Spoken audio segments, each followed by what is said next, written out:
Hi friends, welcome back to Divya Chaitanya vlogs. ఇదో మన recipe వచ్చేసి రాయలసీమ స్పెషల్ మటన్ గ్రేవీ. నేను చెప్పినట్లు మీరు చేస్తే గిన ఫస్ట్ టైం చేసే వాళ్ళు కూడా చాలా పర్ఫెక్ట్గా మటన్ గ్రేవీ అయితే ప్రిపేర్ చేసుకుంటారు. మీరైతే వీడియోని లాస్ట్ వరకు స్కిప్ చేయకుండా చూడండి. నేనైతే 2 kgs మటన్ అయితే తీసుకున్నాను. ఇందులోకి ఫస్ట్ మనం కొంచెం పసుపు ఉప్పు వేసుకొని వాటర్లో 2 times అయితే బాగా క్లీన్ చేసుకోవాలి. నెక్స్ట్ ప్యాన్లో 2 టేబుల్ స్పూన్ ఆయిల్ అయితే యాడ్ చేసుకోవాలి. ఆయిల్ హీట్ అయ్యాక మనం ముందుగా క్లీన్ చేసుకున్న మటన్ వేసుకొని ఇందులోకి రుచికి తగినంత ఉప్పు పసుపు కారం పొడి వేసుకొని బాగా మిక్స్ చేసుకోవాలి. ఇలాగా మిక్స్ చేసుకున్న తర్వాత మటన్లోని వాటర్ అంతా ఇంకిపోయేంత వరకు మనం మూత పెట్టి ఉడికించుకోవాలి. ఇప్పుడైతే మనము మసాలా అయితే ప్రిపేర్ చేసుకుందాము. తెల్లవాయలు, కొంచెం అల్లము, చెక్క, మిరియాలు, ఆనియన్, కొత్తిమీర, టమోటా, ఒక కొబ్బరి చిప్ప. ఇప్పుడు మనం వీటన్నింటినీ కలిపి మసాలా అయితే ప్రిపేర్ చేసుకోవాలి.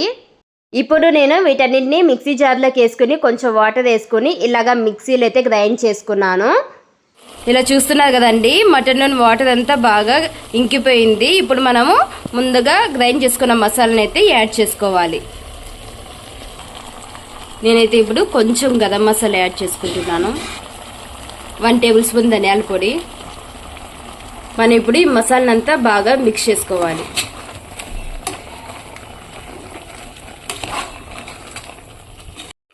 మనం ఇలాగ మసాలా అంతా బాగా మిక్స్ చేసుకున్న తర్వాత మూత పెట్టి 5 నిమిషాలు అయితే ఉడికించుకోవాలి.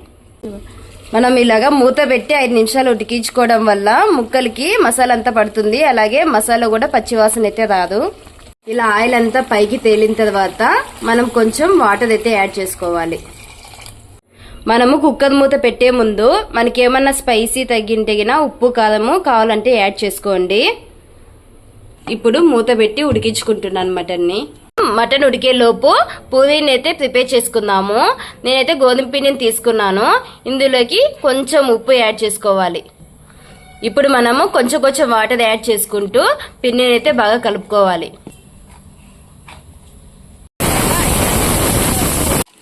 మనం ఇలాగా పూరీకి పిండిని అయితే గట్టిగా కలుపుకోవాలి. అప్పుడే మనకి పూరీలు బాగా పొంగుతాయి. అలాగే ఆయిల్ కూడా తక్కువ పీల్చుకుంటుంది. ఇప్పుడు మనము పూరీని అయితే తిక్కుకుందాము. ఇలాగ మనము పూరీని రౌండ్గా తిక్కుకోవాలి. ఆయిల్ హీట్ అయ్యాక మనం ఇందులోకి పూరీలు అయితే వేసుకొని చేసుకోవాలండి. ఈ పూరీలు పొంగవే అంటే పొంగను నాది అంటుంది. ఏం చేద్దాం? చూస్తున్నారు కదా అండి, ఇలాగ మనము మటన్ని 5 విజిల్లు పెడితే గిన మటన్ అనేది చాలా బాగా ఉడికిపోతుంది. చూస్తున్నారు కదా వీడియోలో. మీలో ఎంతమందికి ఇలాగా పూరీ కాంబినేషన్లో మటన్ కానీ చికెన్ తినడం అంటే చాలా ఇష్టమో? నాకైతే చాలా ఇష్టం అండి. మా అమ్మ వాళ్ళు అయితే మాల్పునం టైంలో ఇలాగా పూరీలోకి మటన్ గ్రేవీ అయితే చేస్తారు. అలాగే ఇప్పుడు తిని నేను టేస్ట్ ఎలా ఉందో చెప్తాను. చూస్తున్నారు కదా, పూరీలు చాలా సాఫ్ట్గా వచ్చాయి. ఇలాగా మటన్ కూడా బాగా ఉడికిపోయిందండి. ఈ మటన్ గ్రేవీ అనేది పూరీల్లో కానీ చపాతీల్లో కానీ వైట్ రైస్లో కానీ అలాగే పలావ్లో కానీ రాగి సంగట్లోకి అన్నిట్లోకి చాలా బాగుంటుందండి టేస్ట్. ఇది కూడా ఒకసారి ఇంట్లో ఈ మటన్ గ్రేవీ ట్రై చేయండి. అలాగే టేస్ట్ ఎలా ఉందో కామెంట్ బాక్స్లో కామెంట్ చేయండి. మీకు మా ఛానల్ నచ్చినట్లయితే లైక్ చేయండి, షేర్ చేయండి, అలాగే సబ్స్క్రైబ్ చేసుకోవడం మాత్రం మర్చిపోకండి. Thanks for watching.